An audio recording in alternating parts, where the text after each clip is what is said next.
Hello to all my beautiful neighbors. Welcome on Brit's Block. I am Brit. As you come in, please like the video. It helps me to get in the algorithm and seen by more people. Also, if you have not hit that little red button on the side that says subscribe, that one right there, sugar. Hit that button and tell your neighbors, family, and friends to come on over to Brit's Block and find out what's going on. And make sure that you turn on your notification bell so that whenever I upload a new video, you will be informed. So don't forget to turn your notification bells on.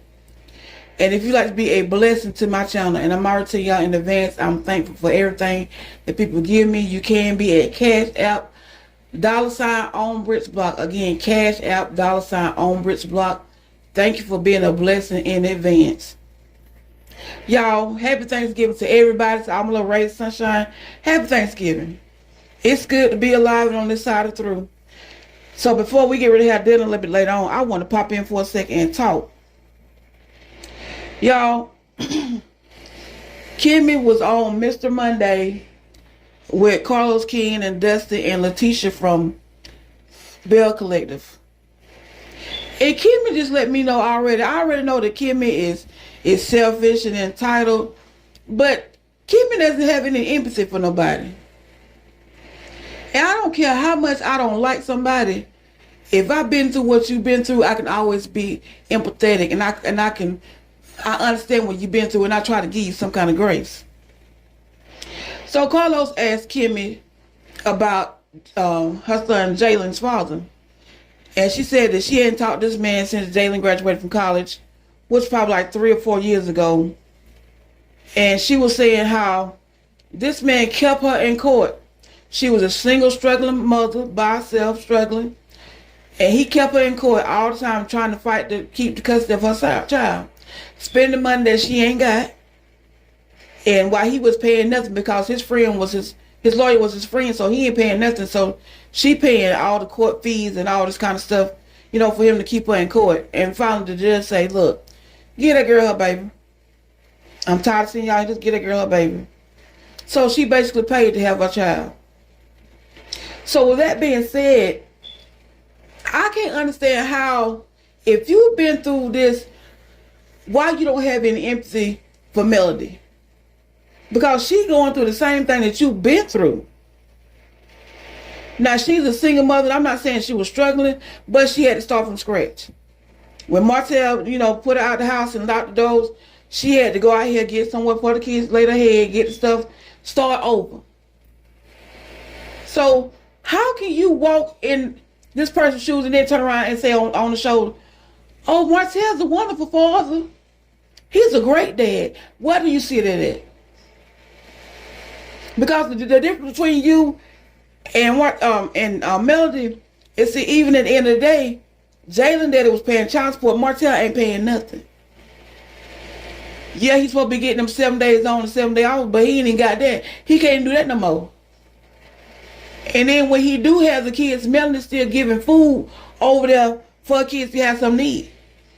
Or paying a bill if something need to be done.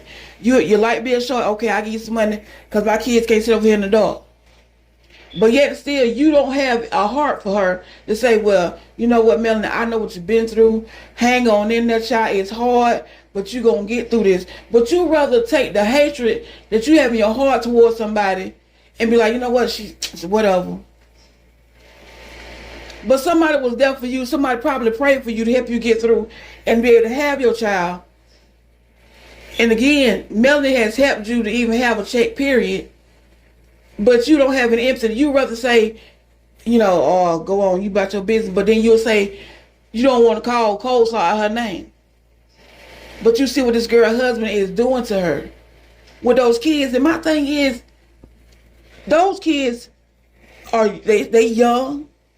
They need to go through counseling with the dad. He won't do this. He won't do that. So how do you say you're a good father? But most of all, how do you go through the same thing she's been through? You come out your mouth and be like, yeah, I don't had to go to court and I was a single struggling mother and trying to get my son, but you can't understand that. See, I don't understand people like that. If I'm going through something or have been through something and I can help somebody else out, that's what I'm gonna do. If I can say, child, I've been there, baby. You just hang on in there. If I can help you in any way, call me when you feel like you want to break down and cry, because I know it's hard. I got your back. But this really tells you right now that those people on this show are not loyal. They are not friends. They're not true friends. Even when you say you're trying to fix the friendship today, and tomorrow it's going to be screwed up again. But you still have to take the time to say, yeah, I call Melanie sometime and tell her I've been there. I sympathize with you. I do all this. Because it baffles me. Because you can sit on here, and that right here too is a good storyline that Kimmie could have been telling somebody a long time ago. You know what, y'all, I done been through this in life, and it helped me to get here today. I paid for my son to go through college and with no student loans at the end of the day. I did this, that, and the other. To help some of these single mothers out here that's going through what you're going through. They never use their real lives that could be a real good storyline. They want to ride off Melanie's back, but while you riding on her back, you could be saying, I understand you. That'd have been a good moment for her and Melanie to sit out on camera and be like, you know what, man, I've been there. I understand. I don't have to go through that with Jalen Daddy. Let me help you. So that women can see that, it's other folk out here that's going through what I've gone through, and we can help each other together. No, not Kimmie. Them Scots got Kimmie wrapped up so tight, tangled up, and bound up in Scottsville that she do everything they say do. Now, Kimmie said on that reunion one time, and she said that Tisha would not be her friend if it wasn't for being married to a Scott. So that lets us know already that she really don't care for Tisha at all. But because you married to Maurice and Tisha like to go to Maurice and whine about whatever happened between her and Marceau, or her and Kimmie, and then Maurice probably on your back. You need to treat her better than that. That's my sister-in-law, this, that, and the other. Because when they was in the Dominican Republic, it was a whole different story. I would lay on the train track for her. I wish I would. But they got you so bound up and tangled up in them Scots that in Scottsville you can't see your way. So if you wanted to talk to Melanie and have a good conversation to help her say I understand, you wouldn't. Because number one, and then two, it's jealousy. They are jealous because Melanie has moved on. She left her problem at the altar, which is Marcel, and returned to sender. And moved on with her life, and she's out here, she's thriving. So then Kimmie was talking about how she don't like that Maurice is out here late at night, and that's nothing that she like, but she go on the bed, she don't go out here looking for him, and that's a blatant lie. Because she sat there Saturday and said, I looked over there, he wasn't in the bed, so I got in my car and drove to his job to see where he was at. See, was he at work and fell asleep? My first question is, it's Saturday morning, early Saturday morning, and he is not a bail bondsman, he is a lawyer, a lawyer. So why would he be at work? Sleep. He ain't no big lawyer where he got no case, working on no big case that he got to be working all these hours. Maurice had been in the same place you been in. Both of y'all was at the same place. You left. He was still there. He don't left for somebody else, in my opinion. And then here you is out here looking for him. Because it's probably many nights that you get up and look for him. So she, I don't get up and look for him. You said it on the show. I think these people need to take your lies, write them down, and go back to the date so that you can keep up with your lies. But see, it's Kimmie's fault that she with Maurice. Because she already said that she was in Maurice's DMs about doing cutting Jalen hair. I ain't never heard Maurice say now time he was a master barber and cut hair. But she don't say that, she was DMing him, can he cut Jalen hair, like there's no other barbers in her city. But then you got a man that's over here laid on somebody else's couch. He staying with family, sleeping on their couch. So you was wrong from the beginning. Because you laid on somebody's couch, I don't need you. She got a nursing degree. She is working as a nurse, got a good position as a nurse. I'm gonna go out here and get somebody beneath me? I wish I would. You're gonna go out here and see you done borrowed him from Kyle, number one.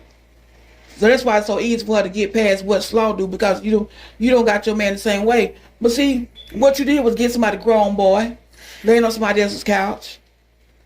So you say, well, you ain't gotta lay on her couch, you come lay in my bed. Because when y'all got on the show, y'all were not married. Y'all got married on the first episode, during the first season. So you've been with this man all this time, taking care of him. All you did was went to the, said you want to adopt a child. Went out there foster care, I think I want to adopt a kid, and you went and adopted Maurice. Because you put Jalen through school, you put Maurice through school, and then you have to put Monster. All you did is go out here and get you a grown boy. And my thing is, at this big age right here, and I feel like when you're married, if we're married at between 1 and 2 o'clock, you need to be in the house.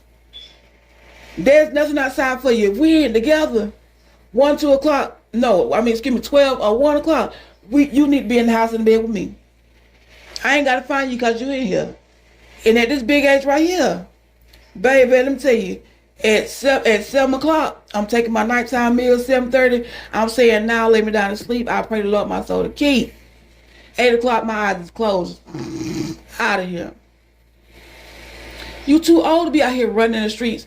Because even Latrice said, yeah, when me and Glenn was together in our 20s and 30s, we stayed out all night long. You ain't in your 20s, 30s no more. You're in your 40s. Almost 50 probably. It's time that you settle down. I know Kimmie, her 50. It's time that you settle down somewhere and get some rest. Not be out here in the street running around getting DUIs. You too old for that.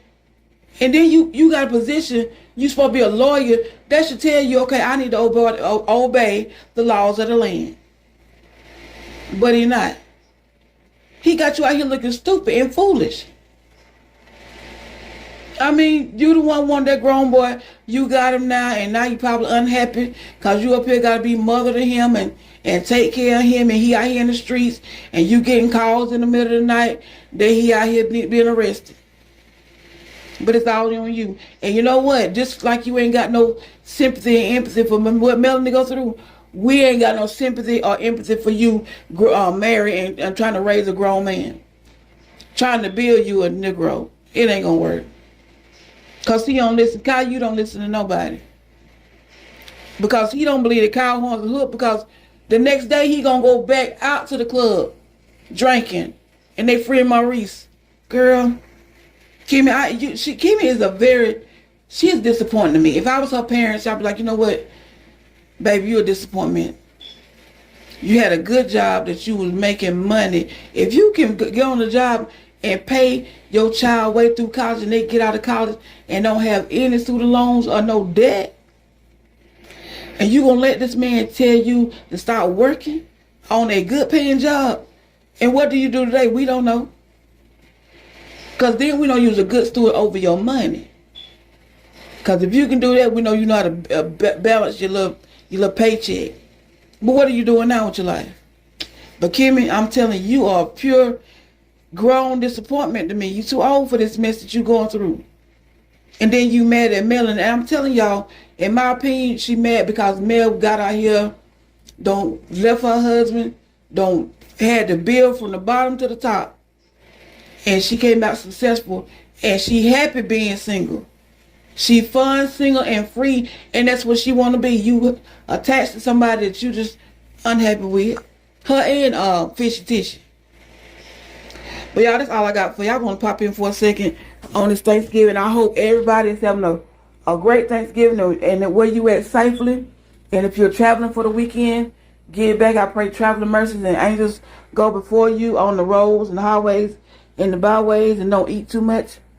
But all I can say, I'm ready for this ham, macaroni and cheese, tater salad, and some collard greens and dressing. And that's all I want. I'm be good. But anyway, y'all, I love y'all. Again, happy Thanksgiving. Like, comment, and subscribe on this video, and I will see y'all in the next video. Have a great day on purpose. She got the news, the stories.